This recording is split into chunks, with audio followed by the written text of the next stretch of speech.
জলপাইয়ের সিজনে আমার আম্মু জলপাই দিয়ে টক মিষ্টি ঝাল একটা আচার বানায়, আর ওইটা খেতে এত মজা। ফার্স্টে সরিষা তেলের মধ্যে গরম মশলা, তেজপাতা, শুকনা মরিচ, লবণ, আস্ত পাঁচফোড়নের গুঁড়া, হলুদের গুঁড়া, মরিচের গুঁড়া, এরপরে সবকিছু ভালোভাবে নেড়েচেড়ে আমি এর মধ্যে এখন জলপাইটা দিয়ে দিব। আর আমার আম্মু কিন্তু জলপাইটা সেদ্ধ করে নেয়নি, একদিন আগে একটা পলিথিনের ভিতরে জলপাইগুলোকে রেখে নরম করে নিয়েছে।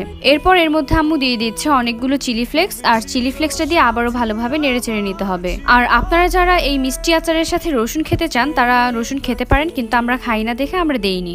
এরপরে দিয়ে দিচ্ছে এর মধ্যে আম্মু অনেকগুলো চিনি, কারণ এটা কিন্তু টক মিষ্টি ঝাল একটা আচার। আর চিনিটা দেওয়ার পর আবারও সবকিছু ভালোভাবে নেড়েচেড়ে নিতে হবে যেন চিনিটা একদম ভালোভাবে মিশে যায়। আর এখন আম্মু আমাকে একটা টেস্ট করার জন্য দিচ্ছে যে সবকিছু ঠিকঠাক আছে কিনা।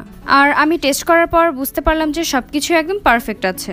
যখনই দেখবেন আচারের কালারটা এরকম হয়ে এসেছে তখনই বুঝতে পারবেন যে আচারটা পুরোপুরিভাবে হয়ে গেছে।